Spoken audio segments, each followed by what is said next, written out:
আল্লাহ পাক জিজ্ঞাসা করতেছে এই লোকগুলো এখানে কেন বসছে? বলে আল্লাহ তারা বসছে জান্নাতের আশায়, জাহান্নামের ভয়ে। কয় তারা কি জান্নাত জাহান্নাম দেখছে? বলে না।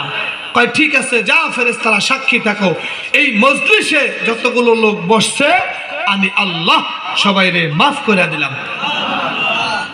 ফেরেশতারা কয় আল্লাহ কয়জন লোক তো আসছিল ঘুরতে, তারা তো অশোনার নিয়তে আসে নাই, পরে দেখছে আজ ভালোই হয় ওখানে বসছে, এদেরকেও মাপ।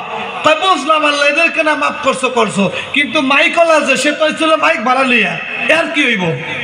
আল্লাহ কয় মাইকলা কি প্যান্ডেলের ভিতর ছিল না বাইরে? কয় ভিতরেই ছিল। সাউন্ড কি ঠিক মতো দিছে? কয় তাহলে মাইকেলাও মাফ। জোরে কন। আপনারা তো আসলেন একদিন, মাইকলা ভাই প্রত্যেক দিন আসলে এবং প্রতিদিন মুনাজাতে শামিল হয়ে গুনাহ মাফ করে বাড়িতে যায়। এর জন্য দেখেন না সার্ভিসটা কত টন টন, কথা কন না কার? কি মাইক এটা? জান্নাত মাইক। দেখছেন নি কি আওয়াজটা দিছে? আল্লাহর ওলি মানুষ তো প্রতিদিন মুনাজাতে শামিল আর প্রতিদিন গুনাহ মাফ হয়। যে মুফতি বাহাউদ্দিন সাহেব যে বলছিলেন যে প্রতিদিন আল্লাহর কাছে তওবা করা, সে তওবা মাইকেলা ভাইয়ের হয়। কি বলেন হয় না ভাই? তার কাছ থেকে দোয়া নিয়ে যাবেন যাওয়ার সময়, আল্লাহ কবুল করুক। জোরে কান আমিন, আরো জোরে বলেন আমিন।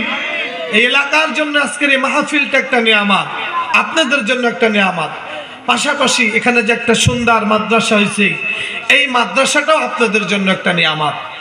আজকে যদি মাদ্রাসাগুলো না হইতো, যে সমস্ত মাদ্রাসার ভিতরে ছোট ছোট গরিব এতিম অসহায় ছেলেরা পড়তো, দেখেন এই ছেলেগুলো যদি মাদ্রাসায় সুযোগ সুবিধা আপনাদের সহযোগিতার মাধ্যমে মাদ্রাসা চলার ব্যবস্থা না থাকতো, এই ছেলেগুলো স্কুল কলেজে পড়তে পারতো না। এরা রাস্তা দিয়া, যার মা নাই বাবা নাই, এরা রাস্তা দিয়ে ঘুরতো ফিরতো, ক্ষুধার যন্ত্রণায় চুরি করত, মানুষের কাছ থেকে চাইয়া চিন্তায় পাইতো না, তখন জবরদস্তি করে আনিত। এক সময় চুরি করতে করতে ডাকাত থেকে এক সময় চোর, বদমাশ, গুন্ডা, একটা সমাজের সবচেয়ে বড় সন্ত্রাস হইতো। কথা বলেন ঠিক কিনা? কিন্তু আলহামদুলিল্লাহ বাংলাদেশের অসংখ্য অগণিত কওমি মাদ্রাসা দ্বীনি প্রতিষ্ঠান থাকার কারণে একটা ছেলের বাবা মারা গেছে, তো ছেলেটারে দেখার মতো কেউ নাই। এমন সময় এলাকার ইমাম সাহেব কয়, খালা অথবা ভাবি অথবা আপা, আপনার ছেলেটারে অমানুষ করেন না, যান না ওই মাদ্রাসায় ছেলেটারে আইখে আসেন, মানুষ হয়ে যাবে। ওই সন্তানটারে মাদ্রাসায় দিছে, তো সন্তানটা স্বর্ণের মানুষ হয়ে গেছে। কথা বলেন ঠিক কিনা? আবার মনে করেন একটা বাচ্চা হওয়ার পরে স্বামী মারা গেছে, এই মেয়ে তো বিবাহ বসবে, বিবাহ বসলে ছেলেকে কে দেখবে? এই সন্তানকে যখন মা মাদ্রাসায় রাইখা আর এক স্বামীর ঘর করে, মারও টেনশন থাকে না, কারণ আমার সন্তান হয়তো 2 মাস পরে বাসায় এসে একদিন থাকবে, মেহমানের মতো বেড়াইতে আসবে, আমার স্বামীর কষ্ট হবে না। আর আল্লাহর ফজলে ওর বাবা নাই, তোরে এতিমখানা রাইখা আসলে আমরা দেখার মতো না থাকলেও আল্লাহর পক্ষ থেকে নাইবে নবীরা আছে, যারা কলিজা দিয়া কিনদেরকে ভালোবাসে, ওই মানুষের ভিতর রাইখা মাও শান্তির শ্বাস ছেড়া ঘুমাইতে পারে। কথা বলেন ঠিক কিনা? ভাইরা আমার, আমি কোরআনুল কারীম থেকে সূরাতুল ওয়াকিয়া 3টি আয়াতে কালিমা তেলাওয়াত করেছি। সরকারে দো আলমের অসংখ্য অগণিত হাদিস থেকে আমি একটা মাত্র হাদিস আপনাদের সম্মুখে আলোচনা করার জন্য পেশ করেছি। আমি একারে সার সংক্ষেপে হুজুর আসার আগে চেষ্টা করব যতটুকু কথা বলার, যা না বললে নয় ওই কথাগুলো আপনাদের সামনে বলবো। আল্লাহ পাক রব্বুল আলামিন অল্প সময়ের ভিতরে স্বল্প কথার ভিতরে আপনাদের বোঝার তৌফিক দান করুক। জোরে বলেন আমিন। পাশাপাশি আল্লাহ আমাকেও বোঝার তৌফিক দান করুক, বলেন আমিন। ওমা তৌফিকি ইল্লা বিল্লাহ। আল্লাহর হাবিব বলেন, قال رسول الله صلى الله عليه وسلم من قرأ القرآن فاستزحره فأحل حلاله وأحرم حرامه أدخله الله الجنة وشفعه في 10 من أهل بيته كلهم قد وجبت لهم النار আমার ভাইয়েরা, আল্লাহর নবী বলেন যে এই কোরআনুল কারীম এটাকে হিফজ করবে, এই কোরআনুল কারীম যিনি শিক্ষা করবে, হিফজ করবে, বুকে সিনায় ধারণ করবে, কোরআনে বর্ণিত হালাল এবং হারাম অনুযায়ী তার জীবন যাপন করবে, আমার আল্লাহ ওই কোরআনকে হিফজ করার কারণে, কোরআনকে বুকে ধারণ করার কারণে, হালাল এবং হারাম বিধান মেনে চলার কারণে আল্লাহ তাআলা ওই লোকটাকে জান্নাত দান করবে। বলেন সুবহানাল্লাহ। এরপরে বলেন ওই লোকটাকে আমার আল্লাহ এমন একটা স্পেশাল পাওয়ার দান করবে, ওই কোরআন ওয়ালাকে, ওই কোরআনের হাফেজকে বলবে, ও কোরআনের হাফেজ, তোমাকে আমি আল্লাহ তাআলা এই কোরআনকে হিফজ করার কারণে, হালাল এবং হারাম এইটা মেনে চলার কারণে আমি আল্লাহ তোমাকে একটা স্পেশাল পাওয়ার দান করলাম। কি পাওয়ার? ওয়াশফাহু ফি আশারাতিন মিন আহলি বাইতিহি কুল্লুহুম ক্বাদ ওয়াজাবাত লাহুমুন নার। আল্লাহর নবী বলেন ওই হাফেজে কোরআনকে বলা হবে, ও হাফেজে কোরআন, তুমি 10 জন জাহান্নামীর জন্য সুপারিশ করবা। তোমার পরিবার থেকে এমন 10 জন লোক যাদের জন্য আল্লাহ পাক রব্বুল আলামিনের পক্ষ থেকে জাহান্নাম, তারা জাহান্নামে যাবে, সাব্যস্ত হয়ে গেছে, এরা জাহান্নামে নিক্ষিপ্ত হবে, এমন 10 জন লোকের ব্যাপারে বলা হবে, ও হাফেজে কোরআন তুমি সুপারিশ করবা। তোমার সুপারিশ মঞ্জুর করে করে আমি আল্লাহ তাদেরকে জান্নাত দিয়া দিব। কয়জন? আওয়াজ বুঝতেছে? হাফেজে কোরআনকে বলা হবে। আচ্ছা, আপনাদের কাছে একটা প্রশ্ন করি, বলেন তো, যদি হাফেজে কোরআনকে বলা হয় ও হাফেজে কোরআন তুমি সুপারিশ করো, তো সর্বপ্রথম কার জন্য সুপারিশ করবে? হ্যাঁ, পিছনের বাইরে একটা আওয়াজ দিয়ে বলে, মা বাবার। না না না না, মা বাবার কোনো সুপারিশই প্রয়োজন হবে না। সুবহানাল্লাহ কোন, আরো জোরে বলেন।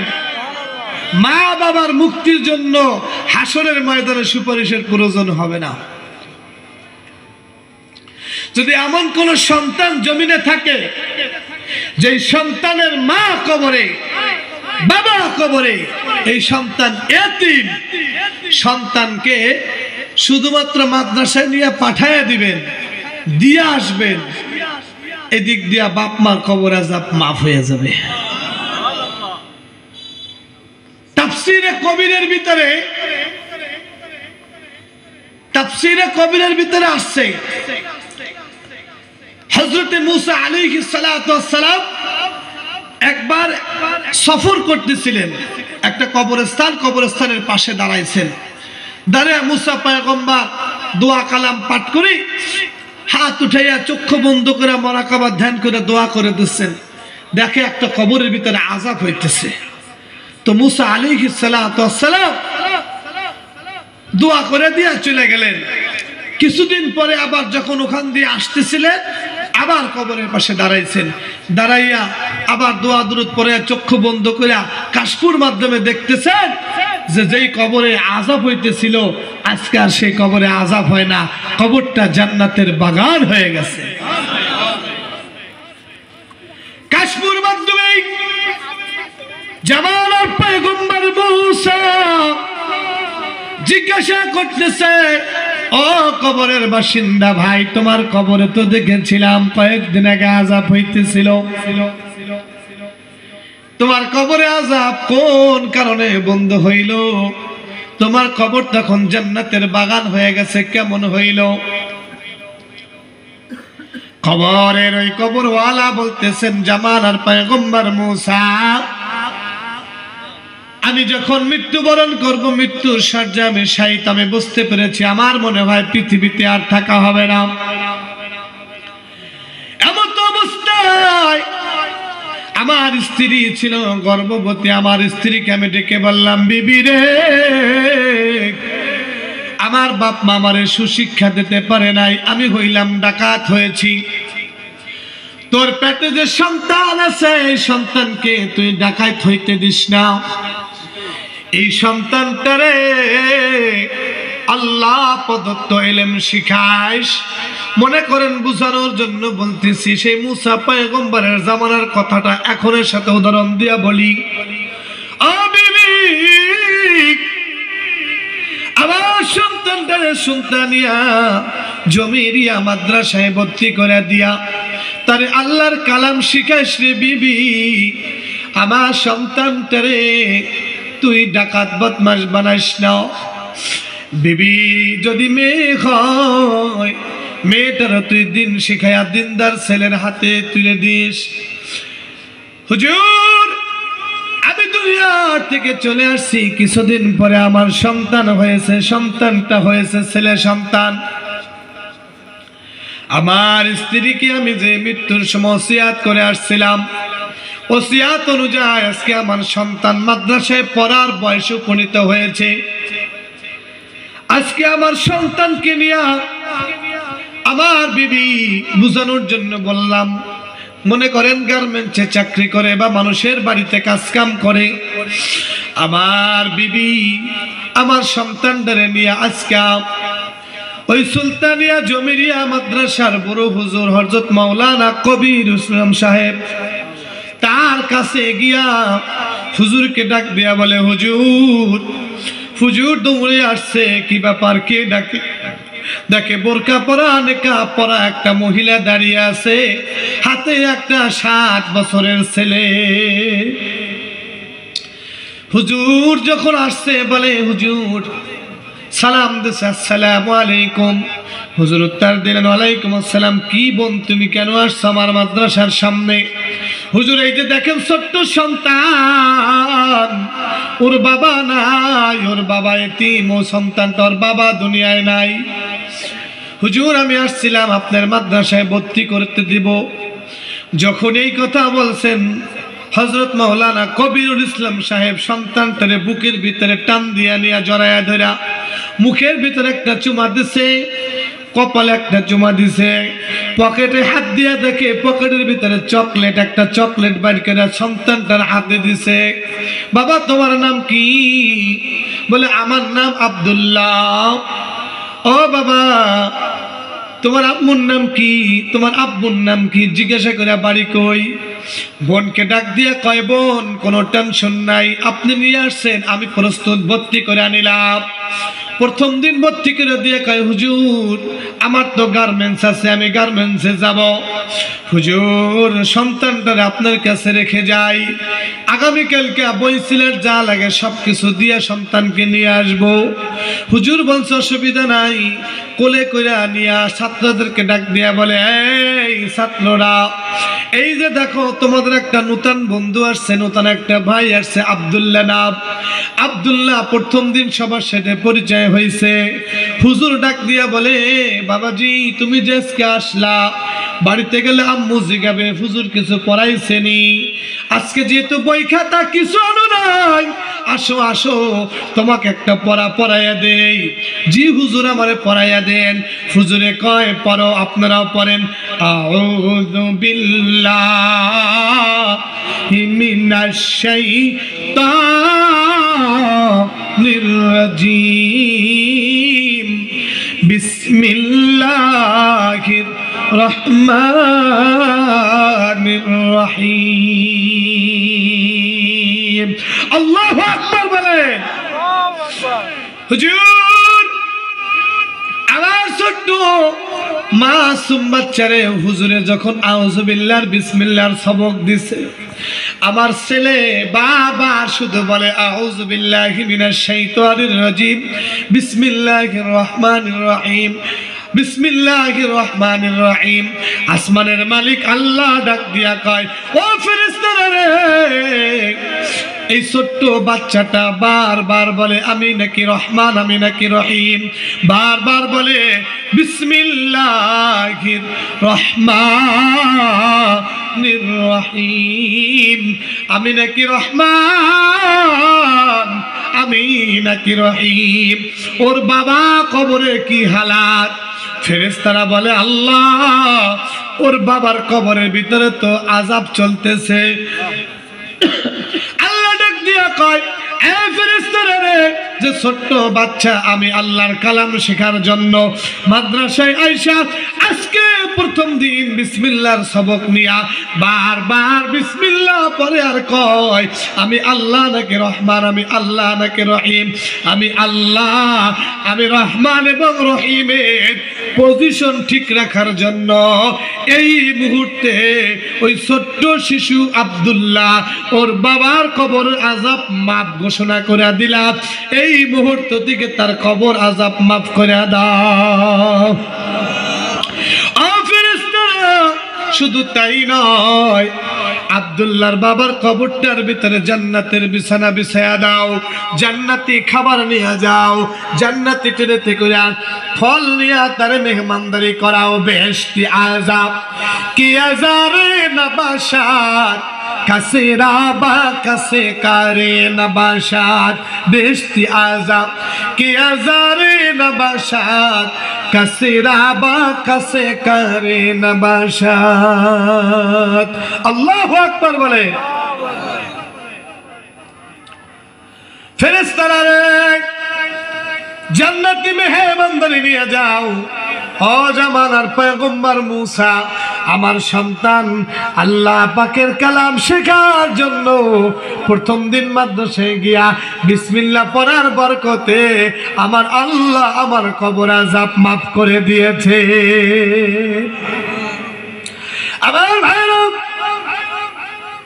বুঝানোর জন্য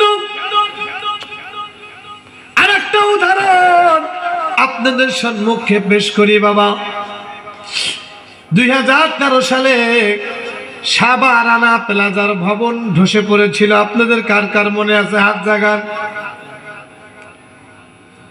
আপনার মনে নাই? হাত জাগান না কেন? আপনার মনে নাই? মনে আছে? হাত নামান। ওই রানা প্লাজা যখন ধসে পড়ে তার নিচে একজন মহিলা মারা গিয়েছিলেন, যার সন্তানের নাম কামরুল ইসলাম। ওই সন্তানটা আনন্দপুর দারুল উলুম মাদ্রাসায় পড়েন, যেই মাদ্রাসার হেফজখানার অন্ধ হাফেজ সাহেব যিনি, যার নাম হলো আব্দুল আলিম। অন্ধ প্রায় এই মাদ্রাসায় 26-27 বছর খেদমত করতেছেন। বড় বুজুর্গ মানুষ, আল্লাহওয়ালা মানুষ। হুজুরকে মুস্তাজাব দাওয়া বলা যেতে পারে, কারণ চোখের দ্বারা কোনো গুনাহ নাই, সর্বক্ষণ জবানে কালামে পাকের তেলাওয়াত। আর যখন অবসর পায় তখনই বসে বসে ইস্তেগফারের আমল করে। হুজুর আমার খুব মহব্বতের, ওখানে আমার ভাগিনা আব্দুর রহিম, ও পড়ালেখা করে। সেই সময় আমি মাঝে মাঝে যাই। হঠাৎ আমি একদিন মাদ্রাসায় গেছি, হুজুর আমার ডাক দিয়া কয়, হামিদুর সাহেব, আজকে একটা ছেলে সবক শেষ করবে। এই ছেলেটার মা ওই রানা প্লাজার নিচে ধসে পড়ে মারা গেছে। আমাকে বলতেছে, হুজুর এই সন্তানটার মা প্রতিদিন এসে ওই গেটের সামনে 7:30টার সময় খবর নিত। মাদ্রাসায় খানার ছুটি 7:30টায় ওই ছেলেটা দৌড় দিয়ে গেটের সামনে যাইতো। মাজননি এসে দাঁড়ায় থাকতো, বাবার একটু মুখে হাত বুলাইয়া দিয়া আদর করে দিয়া গার্মেন্টসে যাইতো। আর প্রতিদিন জিজ্ঞেস করতো, কয় পারা হয়েছে? তুমি যখন হাফেজ হবা তোমার জন্য একটা ভালো একটা প্রাইজ আমি তোমারে গিফট করব। হুজুর ওই সন্তানটা আজকে হাফেজ হবে। হুজুরে বলেন, আমি যখন কালামে পাকের তেলাওয়াত করি, আমি যখন তাহাজ্জুদের নামাজ পড়ার জন্য আমি আমার মাদ্রাসার নিস্তালাই হলো মসজিদে গিয়ে নামাজে দাঁড়াই, হঠাৎ আমি মাঝে মাঝে শুনতে পাই এবং আমি অনুভব করি পিছনে যেন কে এসে হাউমাউ হাউমাউ করে ফোফায়া ফোফায়া কান্দে। আমি যখন নামাজ শেষ করে জিজ্ঞেস করি কে, তখন কণ্ঠে বলে হুজুর আমি কি বলে কামরুল ইসলাম। মার জন্য সন্তান চোখের পানি ছেড়ে এমন ভাবে কান্না করে, যে কান্না শুনে শুনে আমিও নামাজের ভিতরে ক্রন্দন করি।